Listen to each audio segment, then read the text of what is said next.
Assalomu alaykum va rahmatullohi va barakatuh. Alaikum assalam wa rahmatullahi wa barakatuh. Xudovand jazoی خیر کنه خانواده‌مون. Amin. سوالامو می‌سوره خیلی یک تاشه دو تاشه میتیم هر روز رمضان میگیریم.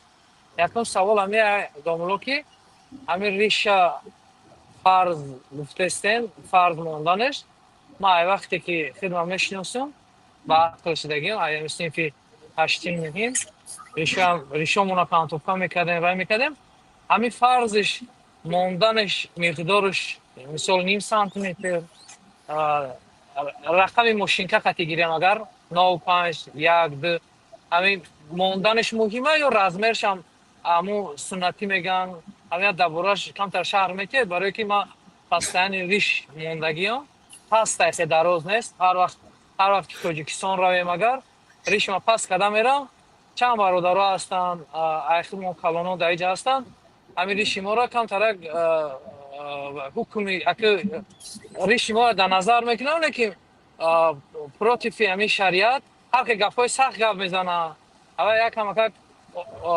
درباره همین ریش اکا دامولو اشکورتر گف زنه که قلبای همه آدم ها در رفته رسده خداوند زبانتون ریشه رو ببخشه. مسخره میکنن. ریشه چو میکنن اونو برآمدن. یگان دلیل به چند سانتی متر باید ماند نمیدانم. فقط آن چیزی که در مذهب حنفی گفته شده است. بسیار درشت میگن مذهب حنفی، سختی بد میگن. در مذهب حنفی کدام آدمی که ریشش از یک قبضه کم باشد های میگن که خونسا میگن، یا که در بعضی نسخه ها مخنث گفتگی، یعنی مردی که خودش به زن مانند کرده است. ببینید چقدره. نه مذهب حنفی گیرید خوانید. مذهب حنفی بعضی ها فقط به دهان میگن لیکن عملا نیست. از یک قبضه بالاترش اگر زند وای مخنث است میگن، یعنی مردی که خودش به زن مانند کرده است.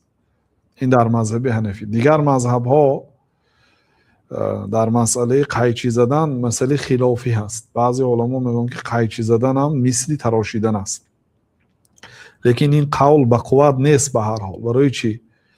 برای آنکه عقل هم از روی عقل هم از روی نقل هم قیچی زدن از تراشیدن فرق میکند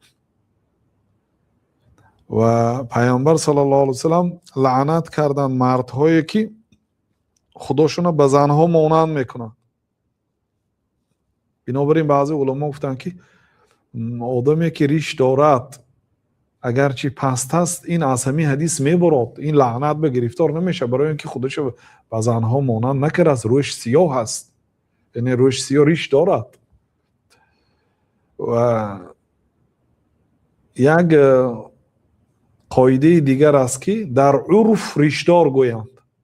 مثلا فرزندتان گفت که پدر امروز شما یک کس کافته آمد شما نبودید، شما کی بود؟ او میگه که آدمی ریشدار بود. یعنی مردم یک مرده که ریشدار، یک جوانی ریشدار گوید، همین آدم یعنی فرض به جا آورد. اما سوالتان روشن نیست که اون برادر ریشه حقارت میکرد، مسخره میگه. اگر ریشه مسخره کند از دین میبرد. این ریش یعنی مال اسلام است. ریشه حقارت کردن و تحقیر کردن این کفر است.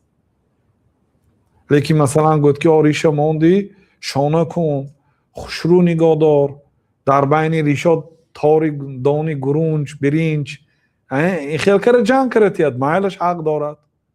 ریشه ماندی تازه نگاه دار، خوشرو شانه کن، گوید خو حق دارد. یعنی شخصا شما جنگ کرده صدای باشد مثلا یا کسی نفره که ریشه مانده است بی آداب در کوچه مراجن خوران رفته ایستاده است، ریشی کلام کدید که در تنش ساله، در سرش ساله، در ریشی بلند ماندگی.